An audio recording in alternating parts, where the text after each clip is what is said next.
Okay, I think we're about ready to get started again. And this is a time for us to see how what we learned in the first part, how is it affecting our region, the U.S.-China connection for the greater inland area. And so, you know, and for your futures, we have a lot of students here. We have people who have traveled extensively.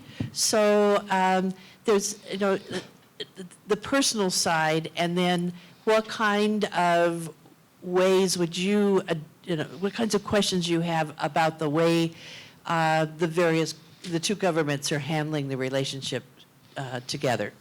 So I wanted, before we get started, I want to thank a few people because this is very much a team affair. This is a very difficult program to put on because there are so many players, and we don't always know what is happening in New York, and when we didn't know when the program was even going to be. It's usually in October. So it was very, very helpful to have on the other end of the telephone people who have worked with us before, and that person is talking, so I can.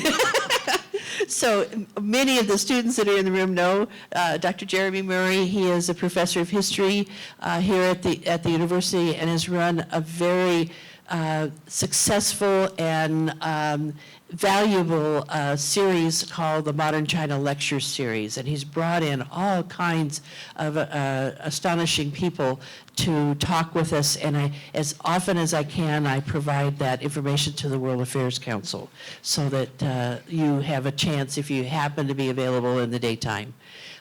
Secondly, we have Dean Mohamed is the Dean of the Social Behavioral Sciences and has been a great supporter of World Affairs Council and the partnership between this university and the World Affairs Council. He sits on our board as well as facilitating events like he's doing right now. So I am going to turn the thing over and have a good time. Thank you, Peg.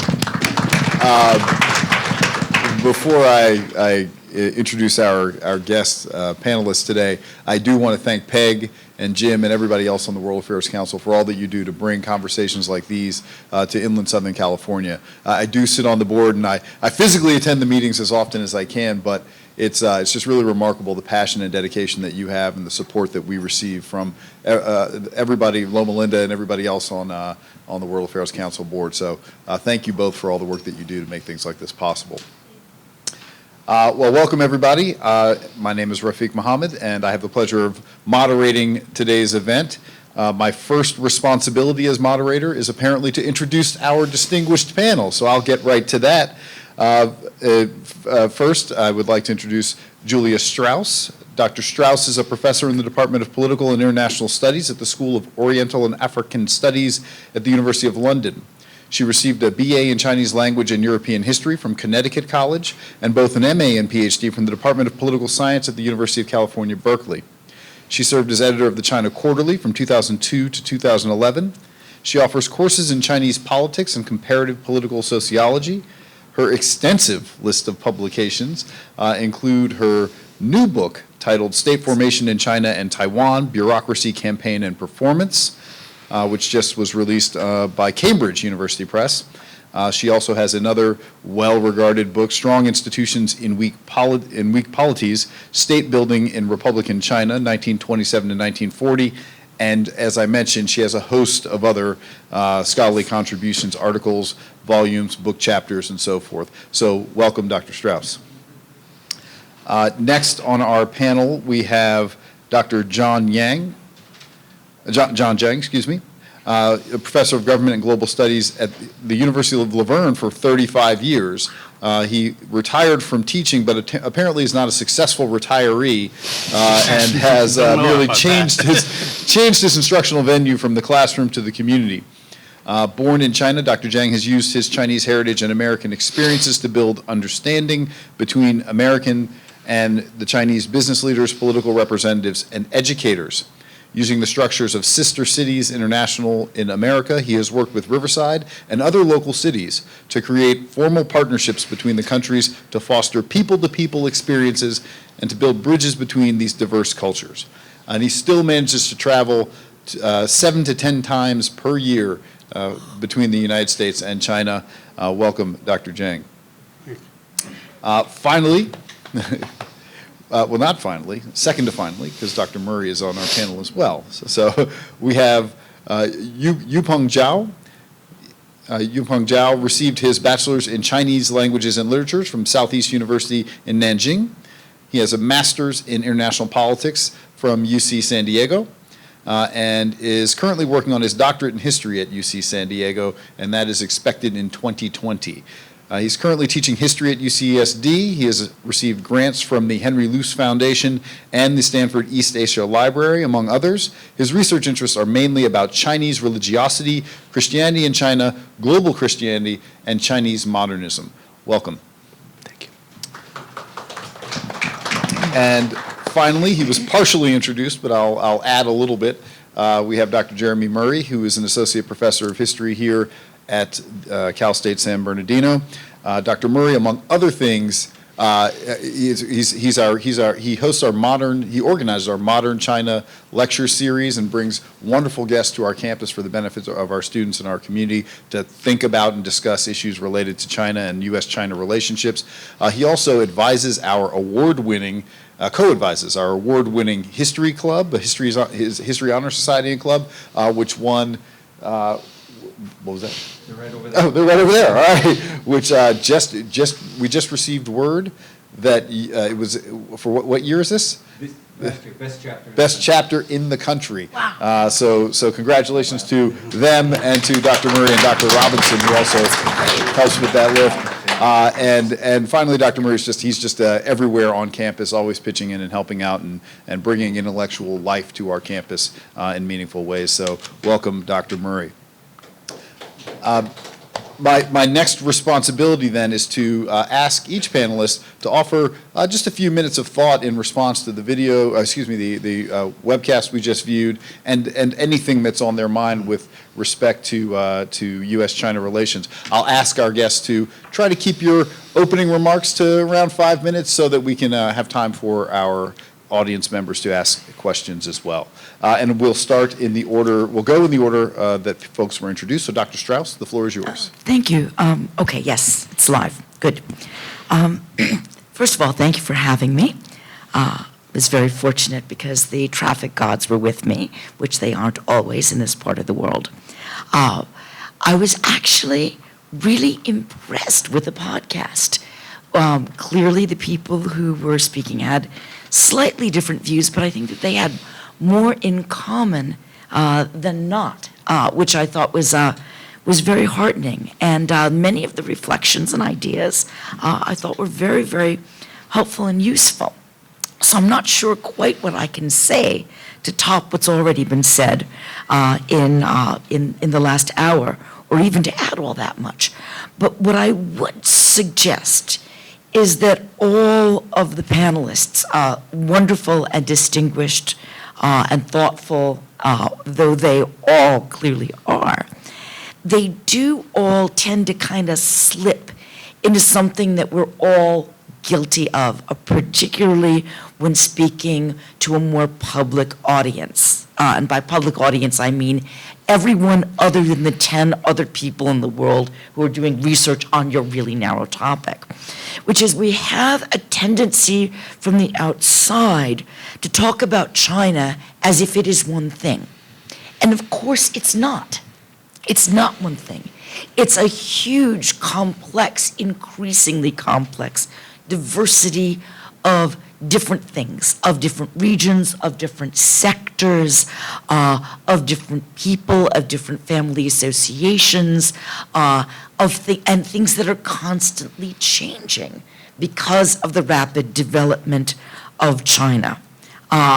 And we're not always clear about what these things are because, particularly in the last 4 or 5 years or so, China has moved in an increasingly centralized and authoritarian direction and is trying to limit our information and access to the diversity, as well as through its own press and so forth, and increasingly sophisticated television on things like CCTV9, to present an increasingly unified face to the outside that is also attractive. And so we have a mismatch there. There's a kind of shorthand that we all use when we're out of China in particular, thinking of and treating China as if it's one thing, when of course it isn't, and everyone knows that it isn't, but the further away you are and the more controlled the access and the voice and the representations of China are, the more unified, of course, it seems to be. And so when we think about engagement, I'll be very interested in hearing more about people to people. There's, of course, a huge diversity of people to people. There is in our country. Why wouldn't there be in China? So that's a sort of first cautionary note that I would just sort of put out there in my first, I hope, 2.5 to 3 minutes. In my final 2 minutes, what I'd like to suggest is that there is an enormous amount of distortion, some of it conscious, most of it subconscious, that goes on, that colors our perceptions of what China is and is not. We have a very open press, a very open society here, but that openness does not mean that we don't sometimes get a little bit distorted. Let me give you an example. One of the things that the head, Stephen Orlins, president of the National Committee on U.S.-China Relations, was trying to say was, well, what our press has been very biased in not showing us the violence on the part of the demonstrators in Hong Kong. And that might be true as far as American press goes, but this is but this is not true at all as far as UK press goes. The UK press, all you need to do is sign into www.guardian.co.uk or listen to BBC World Report, which is also part of open societies. They've not been shy about reporting the relatively few incidents, and there have been some, but there has been widespread reporting on a very, very few incidents of Hong Kong protesters using petrol bombs or shooting arrows and so forth and so on. What has not been reported here, to nearly the point that it has been in the UK press, the UK quality press anyway, is the degree to which in the weeks preceding this current crisis, there was a huge ratcheting up of violence against protesters on the part of Hong Kong police. And this was one of the flashpoints in making people feel so, to use the new agey term, disempowered and like there was no way out. Why there's been such a groundswell of support for the demonstrators, including, at least, if not supporting the violence, then not outright condemning the violence on such a large proportion of the regular population of Hong Kong, has been the feeling that the police have been using undue force and been very, very provocative for weeks, if not months. And that part has sort of gotten written out of our narrative as well. I only say this to point out that press is distorting because it narrows information to a readily graspable story in a limited number of words. And so there is distortion on our side. And some of it is because of simply the way that press works anywhere. Some of it is because of lack of knowledge and lack of access. But I would argue that on the other side, on the Chinese side of understanding the United States, there is also a similar kind of filtration and distortion going on as well, which isn't to say that Chinese analysts don't have access to a huge amount of information. They do, but they have to wonder, in a world in which there are the regular channels of diplomacy, U.S.-China trade commissions and so forth and so on, and then a president that conducts policy on a very whimsical, shall we say, kind of basis, what on earth you can trust and how on earth you can deal with this. Because the negotiators are going to go to their meetings, say what's going on, and the negotiators aren't going to know any more than the State Department or the National Defense Council or really anybody else, because it's being done in real time. So I would argue that this is a profound arena for misunderstanding and distortion as well. And I will leave it there for the moment. Dr. Strauss, Dr. Jang, you have the opening comments. Okay, well, I think a national panel did an outstanding job. And in 15 minutes, they cover a lot of areas. There are a couple of things I do want to point out that perhaps they did not have time to take care of it. Namely, in order to understand China, which is very complex, is a 5,000-year-old or plus society, a long history, long traditions. They've been able to survive over all those centuries that our panel did not cover that. One of the reasons that China has been able to survive for so many centuries with the invasion of the Mongols, the Manchus, the Japanese, and the Europeans over the last hundreds of years, I'm sure that the folks here had covered that area. But the key is the Chinese are very adaptable.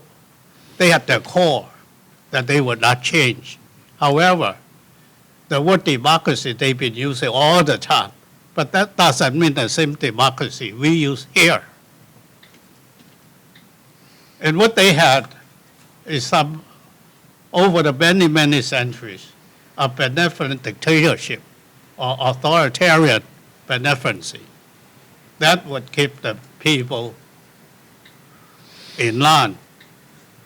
One area that we had not covered is that in China, there are, at least right now, almost 70% of the population in the rural area. That so long the country people are happy, that nothing going to happen in China. So that we had not paid much attention to that. But the Chinese government, all the governments, all the dynasties, including the current dynasty, the Chinese Communist Party, they do pay attention to the rural population. I just returned from China a couple of days ago, also Hong Kong a couple of days ago. So I had witnessed what's going on in Hong Kong. I would like to take issue with some of my distinguished colleagues that I think the police been exceptionally careful not to use too much violence. Now, perhaps. Not now, but they invaded, the demonstrator invaded the assembly. They destroyed everything inside. They did not use as much violence. They fired firebombs, Molotov cocktail at the stations, police stations, in business. They did not use that much violence. If this happened in the United States, you know how many people would be killed? Or any other country.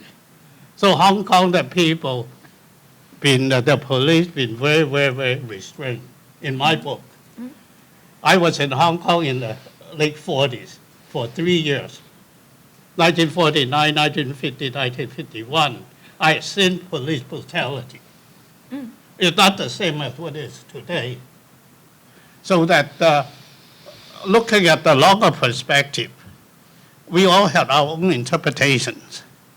But as a whole, I think the Hong Kong police been doing an outstanding job.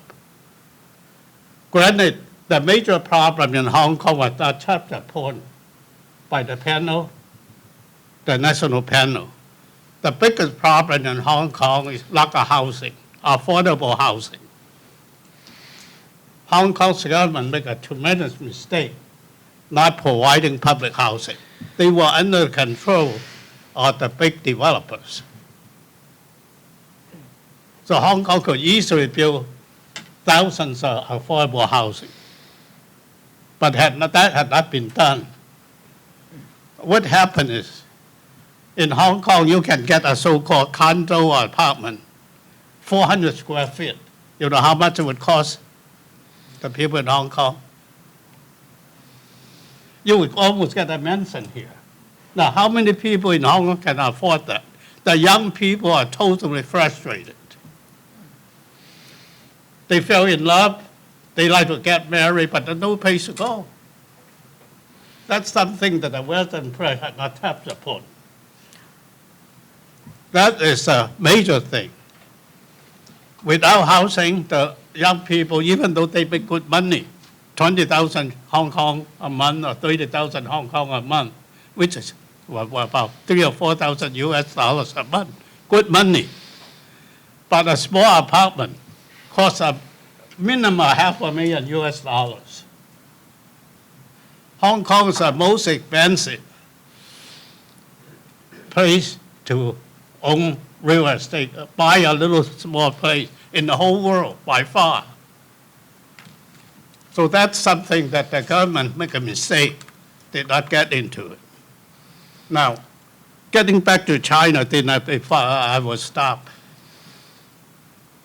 We have to understand the Chinese government.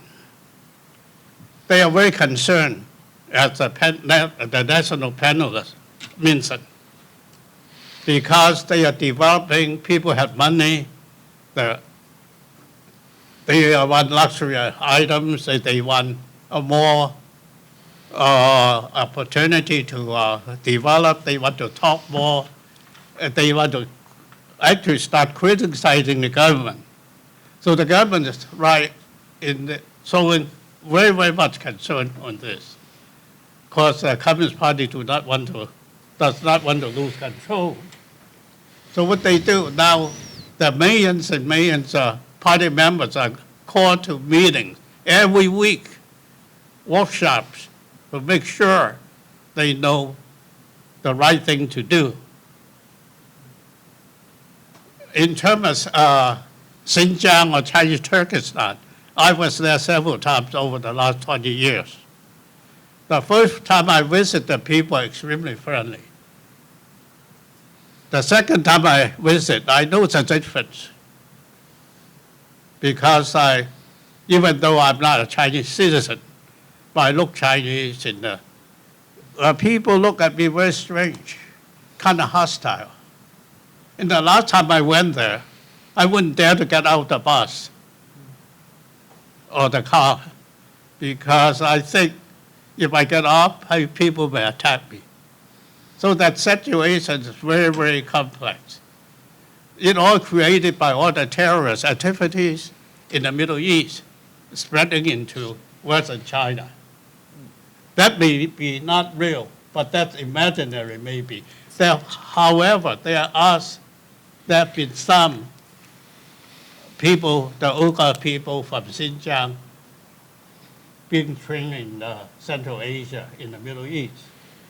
Not many, but some. And there have been violent acts against the Han Chinese. So that is a kind of very difficult situation. What can be done? Your guess as good as mine or anybody else.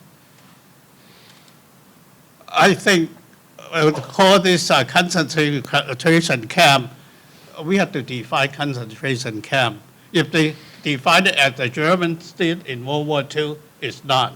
But define it as the camp for the Japanese Americans here in the United States, yes. So that it's all due to our understanding of the terminology. So I'd be happy to, again, I've been to China over 100 times since 1971. And I was the first one to sponsor 10 undergraduate students to study in the United States. So I firmly believe in people-to-people democracy. One of the things that we do not have is understanding other countries. Americans are awfully inward-looking, especially since World War II. we've been on top so that we do not care to study other people. We just like everybody to be like us. The intention is noble, but not to understand other culture, other people causes problems. So that I'd be happy to entertain questions later on. I do not have all the answers, but I'd be happy to entertain questions. Thank you. Thank you, Dr. Jang. Yupeng, any thoughts on what we watched or any opening remarks?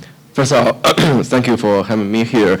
The national panel definitely very interesting and talks about, I think, almost all the important issues like trade war, tariff war, what's going on in Hong Kong, Xinjiang, all the regional and ethnic issues. And but I find this panel more interesting because we have a diverse generation. People from different background and from different age groups. And I think that's, the national panel is much more homogeneous in terms of the occupation and age groups. And I think the most interesting thing I enjoy doing when reading news online is not really about the news article itself, but reading the comments. And I think when we talk about the trade war, when we talk about the international relations from the national panel, it's more from an elite perspective, right? Scholars, professors talking about the U.S.-China relationships, but how much do we know about the ordinary people's voice in this, tension between the two countries? And trade war definitely not only about an economic war, not only about the tariff war. And I think I also view it as a propaganda war and also ideological war. And some of my friends asked me, how would you like to summarize the current situation of U.S.-China relationships? I would say it's a new era of Cold War. And it's not only about two superpower competing with each other for economic interests, but also for totally different ideologies. And I think that aspect also caused me, a lot of trouble to me when I talk to my friends, especially who from China, and when I try to defend, as John mentioned, the American style of democracy, free speech, freedom on religion, my Chinese friend always give me a totally different perspective, and especially in the case of the issue of Hong Kong. And I think the more violent the protesters are, and the Chinese people will reject the idea of democracy, free speech more. And I think Hong Kong is really a very destabilizing issue in the U.S.-China relationship because the Chinese government can use the Hong Kong issue as a very good opportunity to say something that's against the value we always take for granted in the United States right here. And I think the basic argument for many Chinese people is that, look at Hong Kong, this is the case, the example of Western democracy and Western style of freedom of speech, freedom, religion, freedom, or whatever. And as a Chinese citizen, do you want to be like in the situation of Hong Kong? And to the younger generation in China, I think they start to doubt about the necessity of adopting democracy, free speech in China. And I think what is really I think there's something really dangerous in the current development of U.S.-China relationship is that China is not only exporting its products to other countries, but also its ideology. And especially for the internal audience within China, people start to question about the necessity of all the value we take for granted. And also, the Chinese government claiming itself to develop a unique path of development that's totally different from the Western style. And it has nothing to do with colonialism, has nothing to do with imperialism. And the Chinese government try to portray China as a peaceful rising power and totally different from what we say in the history of Western colonialism and imperialism. And that kind of, I don't know how you call it, a propaganda war or a brainwashing process super successful in China. And now that when you talk about your US-China trade war, it doesn't matter how much ordinary people suffer in China because of the war. You see the rising price of agricultural products, especially pork, almost doubled in just a few months. But when people talk about the United States, it's our enemy, and it's no longer a friend, no longer an ally.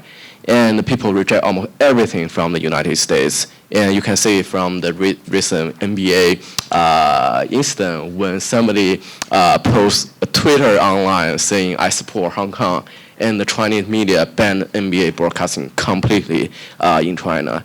And all this kind of issue going on in China, and I think it's really no longer the clash between two economic superpower, but also two totally different ideologies.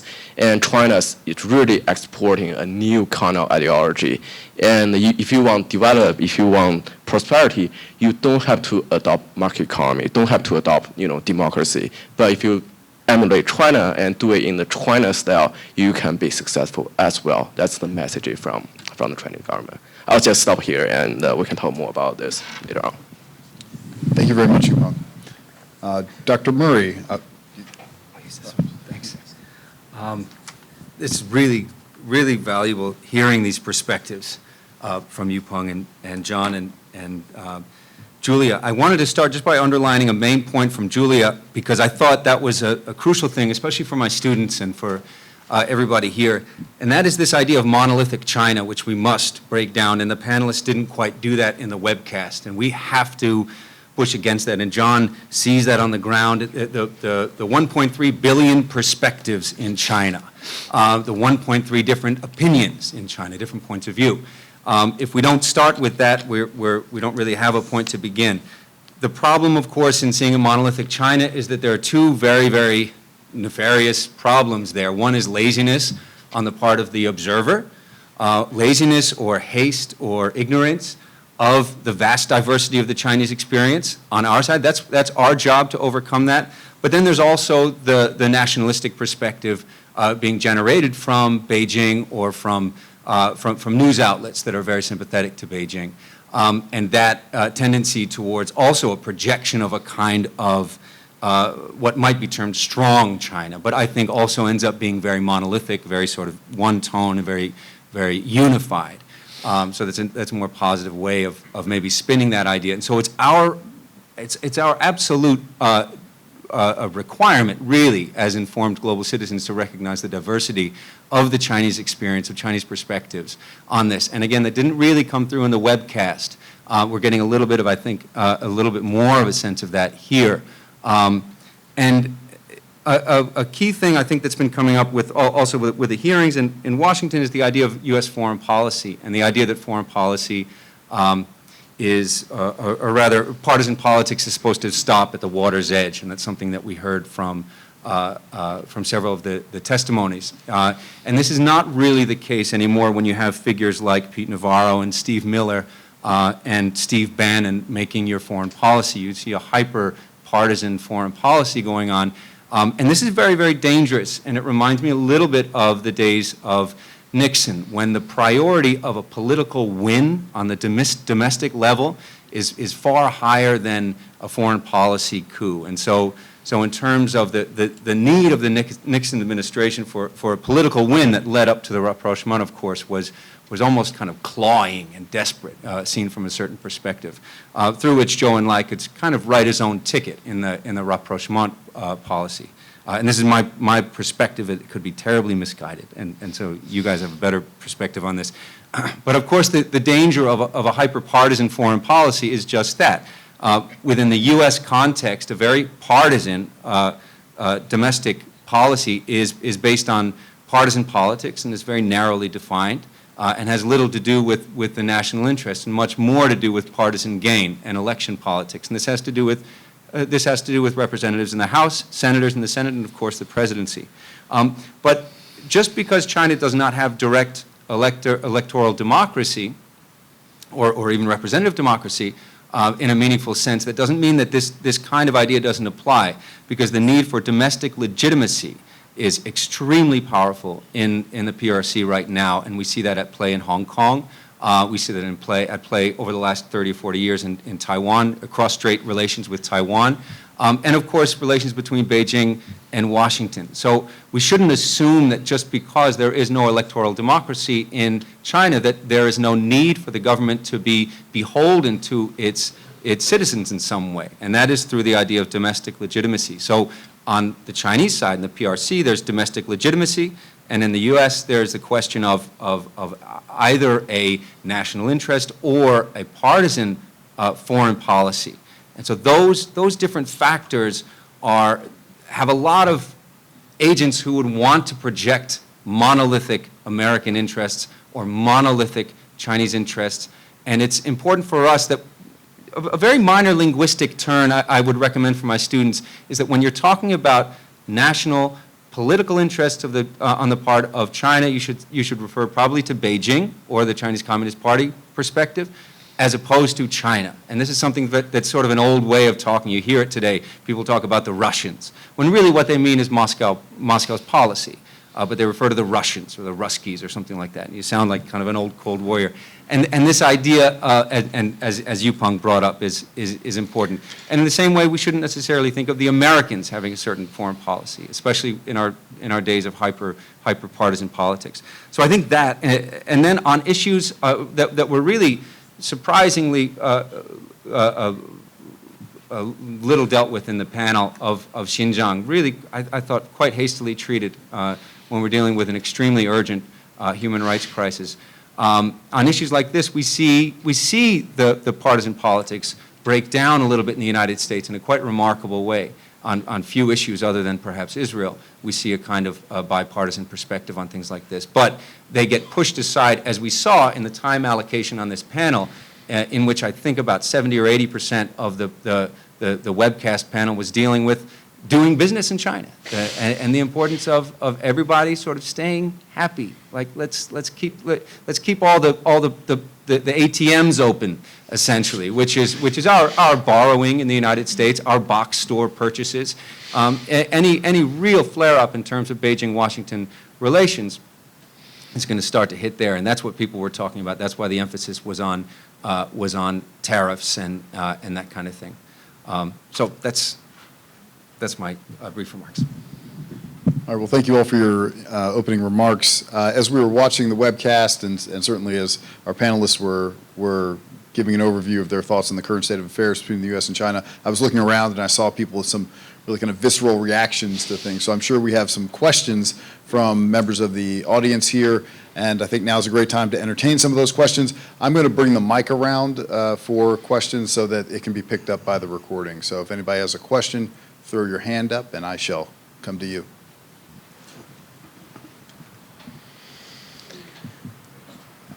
Say your name first. Hello, I'm William Tarpe. I want to ask a general question to the panel. Is it possible to explore ways that for U.S. and China to work together collaboratively with other nations to achieve successful Sustainable Development Goal outcomes during Agenda 2030?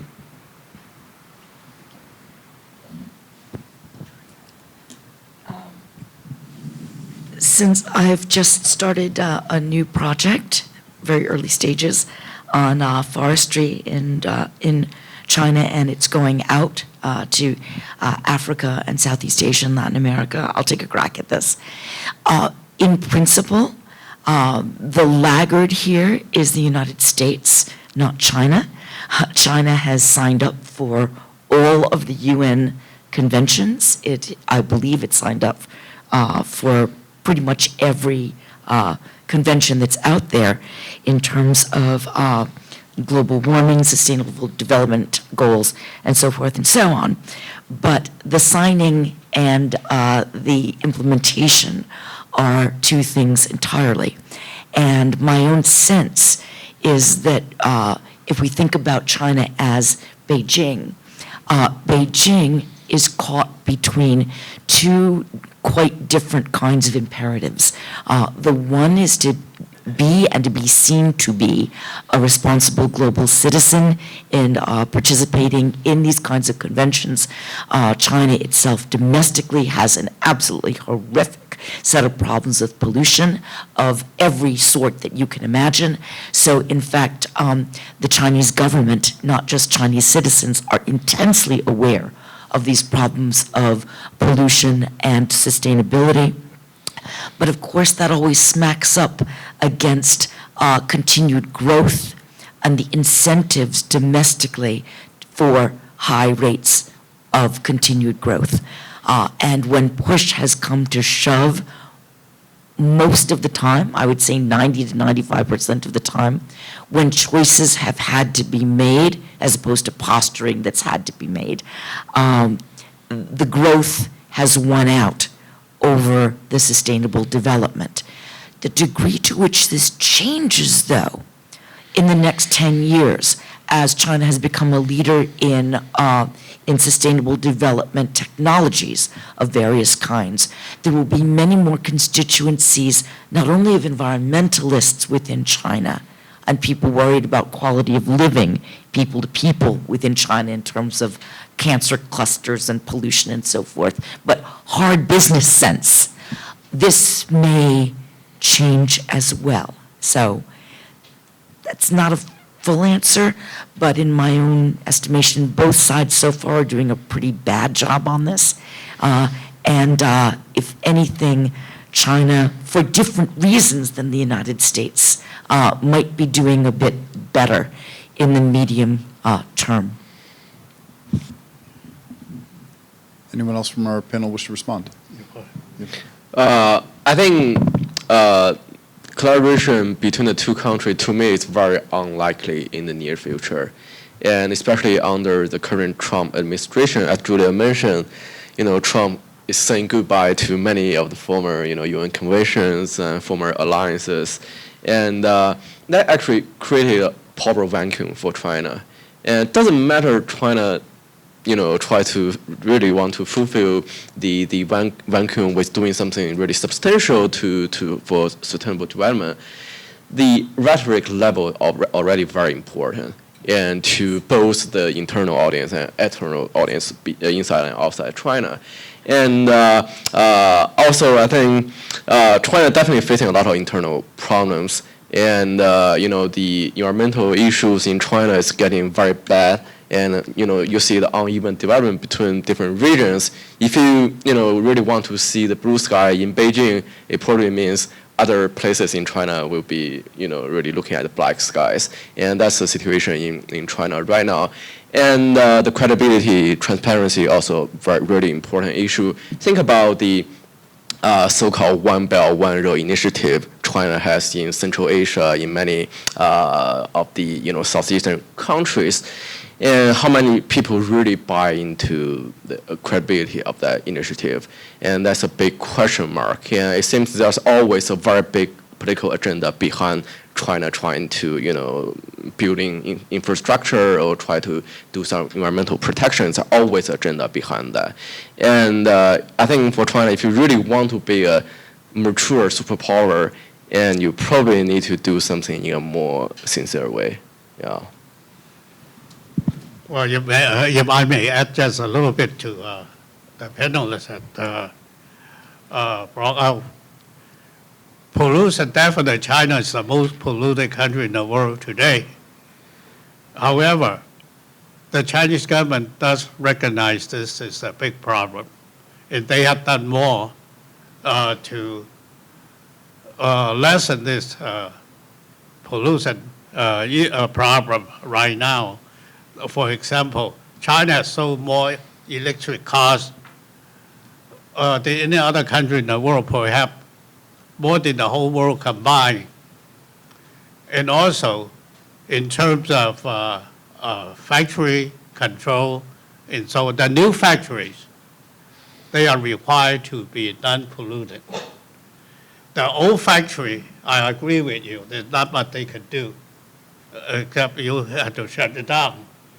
So that they are trying to make some progress. How much further they can go is debatable. But I do want to give them credit for trying to do something about the pollution situation. Now, as far as China's expanding into other countries concerning trade, I think that China had to trade in order to survive, especially since the last couple of years with the Trump administration being so tough on tariff and so on, that China is pretty much forced to expand into South America, into Africa. that some people say that they actually are harming those countries. There are two ways of looking at it. Yes, they take loans for their project, infrastructures and so on. But do they need those road building, airport building, harbor building or not? Well, I have to say that the Chinese do benefit from all those major items. But how about the countries that allow China to do that? Do they have any benefit from it? So the Belt and Road project that started a few years ago by sea, quite a few of the African countries are welcoming them because the United States by default wouldn't want to get involved at all in Africa. And also in South America, I'm very disappointed in the United States for not able to do more for the South American societies. Our big companies got lots of profits, bring them home. What have we done for the Latin American people? We just took advantage of Venezuela, for example. We have sanctions. Who's suffering? The common people. I'm sure there's a better way to deal with that by negotiation, perhaps give them a little bit more favorable term. That's very difficult to say. But the Chinese were able to get into some of this area because of the absence of the Americans. If I can just have a quick comeback to the question about sustainable development, because Belt and Road has been raised, and of course, Belt and Road is about China's relationship and investments in other developing countries that are poorer than China through infrastructure and loans and so forth. I suspect that this is one of the major places where sustainable development goals are going to be falling down. Because crudely, what China has done, and again, and it isn't just one thing, it's many, many different kinds of actors, many of whom the central government has no direct or even indirect control over, who are running around in different countries in Africa and Southeast Asia, making deals, extracting logs, and so forth and so on. But if you look at this at a macro level and in aggregate, if you look at something like China's own deforestation crisis, you're absolutely right. They've done a much, much better job with deforestation and tree replanting and so forth and so on in the last 20 years. But the reason they've been able to do this is because of superior domestic wealth, crudely, the subsidies in order to make this happen, and the infrastructural capacity in which to implement these kinds of programs in poor, remote areas of China. But they've exported the problem. They've exported, China in aggregate, if you can think of it in aggregate, has exported the deforestation and a lot of its own internal natural resources problems. And so how this ends up playing out in the context of Belt and Road, where the Chinese government states as a core matter of foreign policy, we do not interfere in the domestic affairs of other countries. We only make the loans that governments ask us to make. And that's true. That's absolutely true.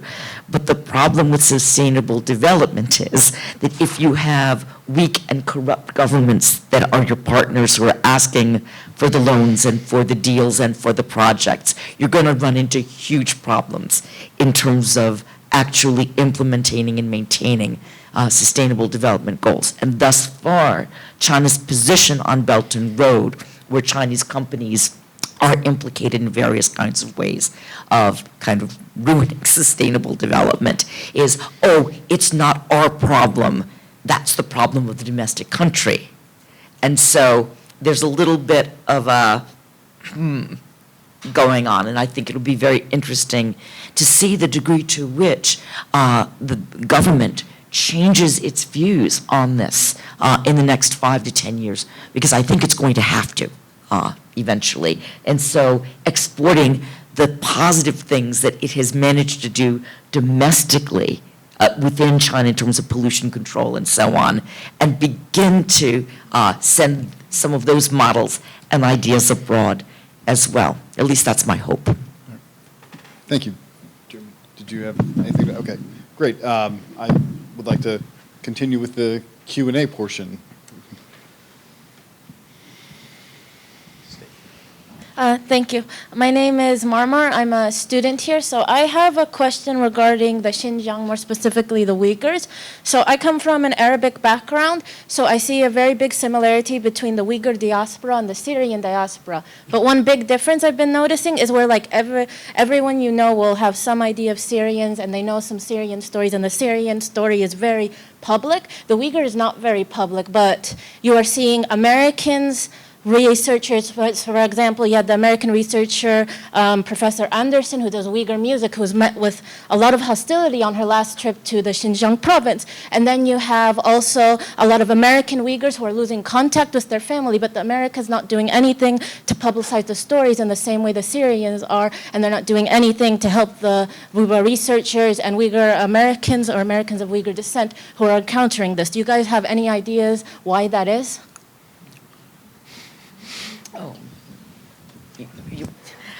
It's very clear why it is, why this is the case. What is going on in Xinjiang at present, particularly in the light of the documents that were published, that were leaked and leaked by somebody within China who had access to these documents to the New York Times, which in itself has got to be an amazing story. It's clear that this is a humanitarian and human rights crisis of appalling proportions. There's no question about this, because no matter how you massage the figures, if the documents are correct, it's suggesting that something on the order of 1 in 5 of the total Uyghur population has been put into internment camps. I'll use the word internment camps because of the association with concentration camp and the Nazis, and that's very unhelpful. But before they were Nazi concentration camps, they were South African. They were British concentration camps in the Boer War in South Africa at the very end of the 19th or beginning of the 20th century. That's where the technique was first employed, with barbed wire and so on. So whether we call them re-education camps or internment camps or concentration camps, they amount to pretty much the same thing: forced incarceration and very, very stringent ideological and probably other forms of control. And it's a horrific humanitarian and human rights abuses for children to be coming home and not knowing where their parents are, and then party politicos coming and reading from a script, telling them in sing-songy voice, what the party is telling them to tell is happening to their parents. It's horrific. But because Xinjiang is, without question, according to international borders and every other convention that you can imagine, part of the People's Republic of China. Now, we can argue that maybe it shouldn't have been part of the People's Republic of China, and that, why there's a whole set of historical reasons why this is true that I won't bore you with. But given that this is true, one can make representations, but there isn't a lot that one can do diplomatically about this. Unlike Hong Kong, there's not a one country, two systems. Xinjiang has been under the equivalent of direct military rule with, some wiggling here and there for a very, very long time. It is not like Taiwan, which is officially part of China but is de facto its own state, with its own army and its own defenses and, its own treaties and so forth and so on. So the situation in Xinjiang is fundamentally different than Syria, which is its own unbelievably horrific humanitarian and other kind of catastrophe, even worse because of the war. Because in Syria, you had a fracturing of the state, and therefore different groups, different factions, different military commanders that reached out across borders for support. You had a huge number of refugees, millions of refugees coming out. At one point early on in the war, you had a split within the highest levels of the Syrian government. And so you had a split, you have a civil war, unbelievably horrible, worse by far. But it's a fundamentally different situation geopolitically and in terms of what one can do and say diplomatically and in terms of foreign pressure. I wanted to just add quickly to that, because I think an important moment that just two things occurred to me from the Clinton presidency was the delinking of the economy and human rights policy, where there was this very clear awareness in the 1990s that China is roaring, and there are enormous opportunities for economic relations that are going to be tremendously beneficial, especially to American business, not necessarily the American people, but to American business. And some might argue that the cost of consumer goods going down is a good across the board, but of course we know, I think, better now based on the economy and the environmental impact. But that delinking of the economy from human rights was very, very important, or delinking of foreign policy and human rights as well. And then another key idea from the Clinton administration was James Carville's famous line, "It's the economy, stupid." And that idea that if you want to understand American politics, you can see all these wonderful sort of Byzantine complexities, but then it really boils down to economic ties, and I think that holds true also in the case of relations between the U.S. and China. So the delinking of economic relations in which China is open for business, and again, I like this sort of blazing saddles metaphor of putting the gun to your own head and trying to make a case here. That's obviously what the current administration did, with the sort of fail-safe possibility of throwing a whole bunch of money at the farmers who are being hurt by these sort of sanctions. And so there seems very little to be done because of this delinking, because of China's accession to the WTO, in terms of inflicting any kind of harsh policy based on treatment of the Uyghurs or based on Hong Kong policy. And also this may be something that people can make sort of positive noises about, but the question then is what ends up happening. So you see these spectacular alliances between people like Marco Rubio and Adam Schiff, and look it up. That's a real story. Adam Schiff and Marco Rubio agree on this. It's a true story, agree, and they're both quite active in terms of advocating for Uyghur human rights. So in spite of that, I think there's very little dent made at the national level, of course, because we have a businessman in office who's much more interested in sort of the cost of doing business in China. And we remember from Tiananmen Square, of course, when Trump famously had his say about that.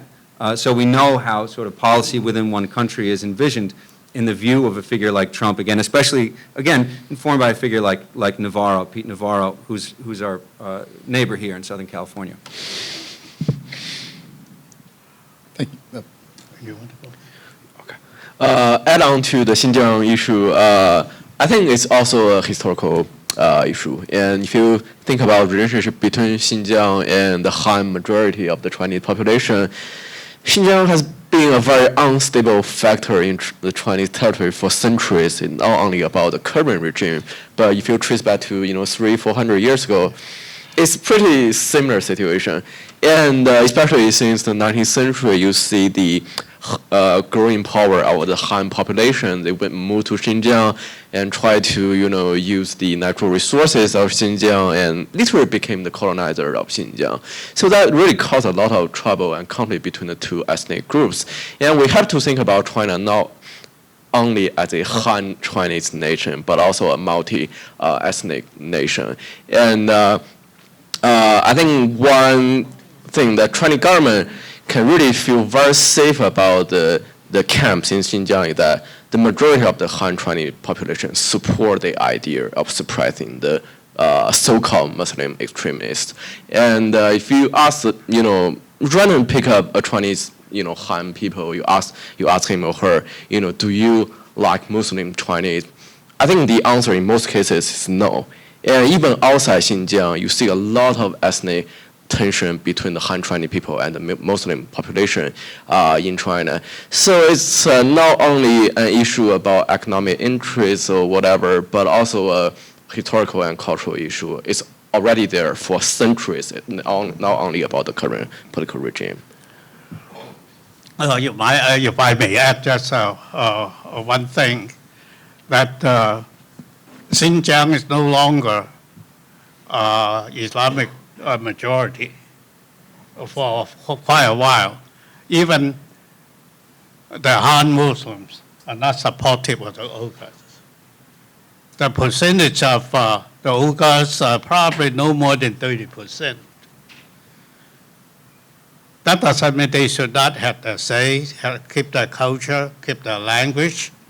But however, major problem is, in order to go anywhere in the job market, in the government office, to get promotions, you got to be able to speak Chinese, the Mandarin.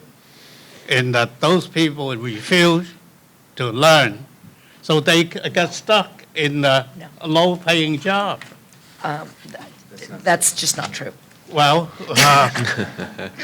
just like when I was here, when I couldn't speak English, I couldn't get a job. That's very human nature. Well, you go to a company in Xinjiang, who owns the company? I'm sorry, there is The Chinese a own fair the company, amount. Han Chinese. No, there is a So fair. you have to be able to communicate the documents and all in Chinese. I've met a lot of Uyghurs, and they all speak. Take Chinese. Well, some of the intellectuals, I met some of them in Beijing. Oh, they speak fluently, but majority of them do not. I've been to Xinjiang. No, that's just not true. I've been to just not Xinjiang true. 3 times. So have I. And I talked to the local people, some speak very good Mandarin, better than mine, and some do not speak a word of it.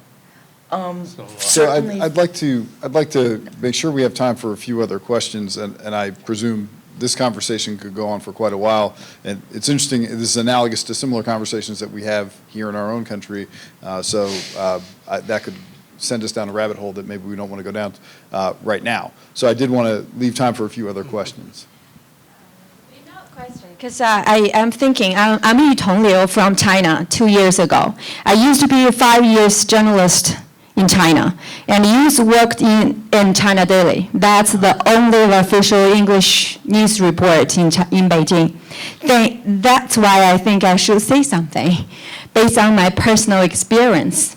I have been living in Beijing more than 15 years, and I try my best to approach normal people and to say what we can do to change a little bit toward democracy. But it's really hard, frankly speaking. That's why we move out. We're trying to, I think we are the only generation of first child in China. And we have a lot of friends right now move out to find a solution, maybe do something in the future. So I really agree. Maybe, because I know nothing about United States. I only be here two years, enough. And, but I listen to that panel. I think they make the wise decision. I think United States really want to draw a little bit back and find a new solution about China. Because I will show you a really interesting story. Why? Because I'm thinking China face a really big problem for how to survive our economy. I try my best to, I used to be a journalist. I have been working for public relationship more than 10 years. I invest all my savings for small business, because at that time, government encouraged us to be a dreamer, like United States dream. So I invest all money to have a restaurant. But luckily, the whole street died. Whole street, more than 300 business died within half years. So we are really struggle at that time. I'm thinking that's a lie. That's a lie from the government. We want to be a dreamer and do our own business in Beijing. So we talk about, we're trying to find a solution, but it's really hard. So I'm thinking, yeah, we have a big develop, but if we cannot have a democracy, if we cannot have a transparent government management, if that's all to be done. Because, rapes and on the table business everywhere. If you try your hard, you lose your money. If simply you are government, you buy a couple of house, you will be rich. You never need to be work. So that's true in China.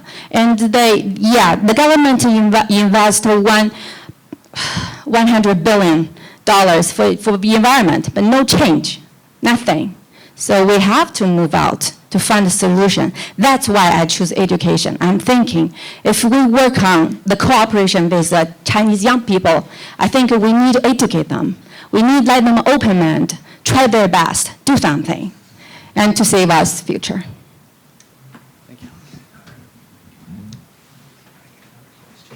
Sure. Dean Carmenova, did you have a question? I had a question, but I think we're running out of time.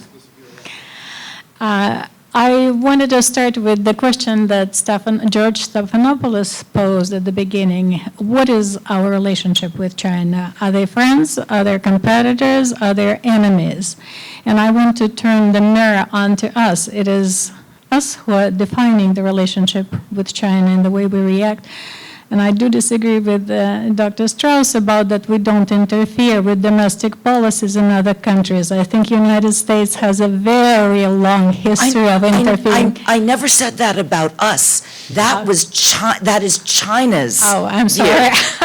Then I'm sorry that that's China's official position. Sorry, then I misheard you. Because the United States has interfered in many countries, has the biggest military budget than the rest of the world combined. But I think it is up to us. I like the comment that we haven't had the Sputnik moment in relationship with China, and I think it's up to us to define. And I would like to hear your perspective on how we define our relationship with China, because I heard China problem.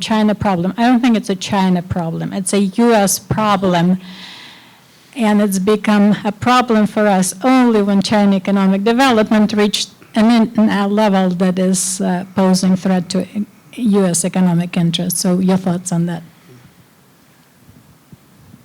If I may, I agree with you that not all the problems are Chinese. In fact, the Chinese internationally, they do not want to create problems. As a whole, they are inward-looking country.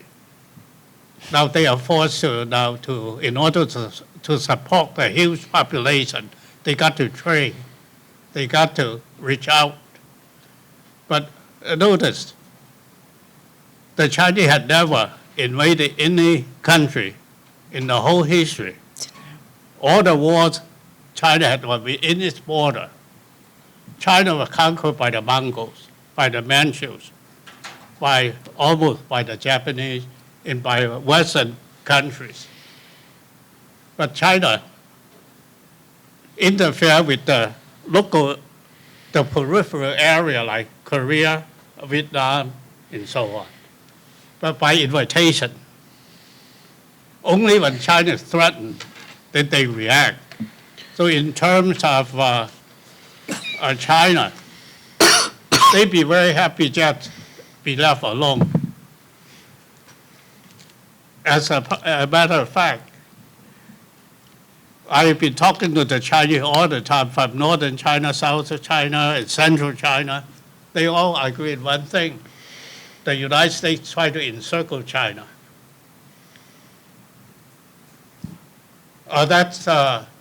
We believe in it or not, but looking at the picture, we are alliance with Japan, Korea, Taiwan, now Vietnam, and now with India, forming a circle surrounding China. And that the Chinese are becoming lately more nationalistic. The more the United States make statement about Chinese overseas expansion or trade or military bases outside China, the more they are united. That one thing about the Chinese people, they are historical people. They remember things, but they forgive but never forget. So that's something that we do not quite understand that.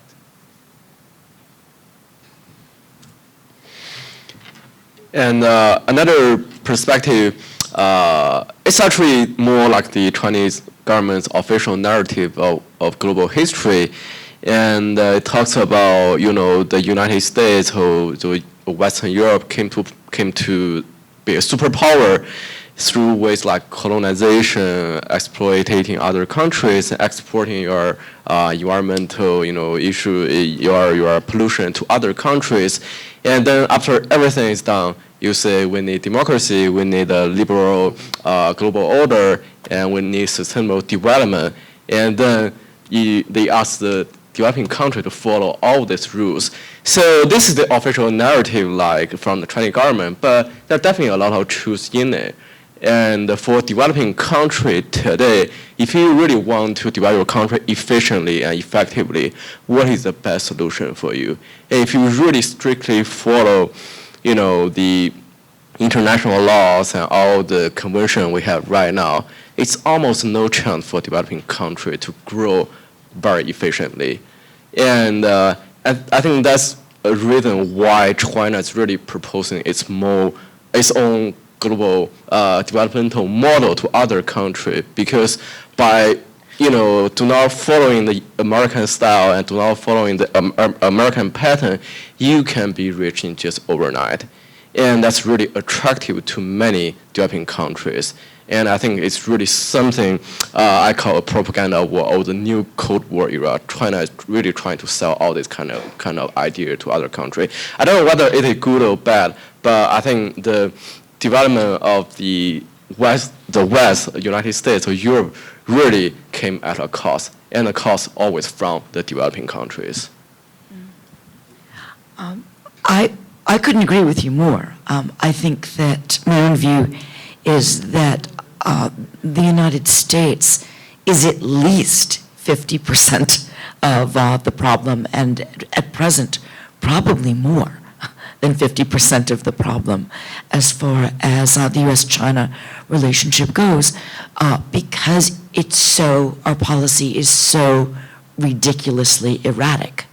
There isn't the time to lay the groundwork for conventions, for regular channels of diplomacy.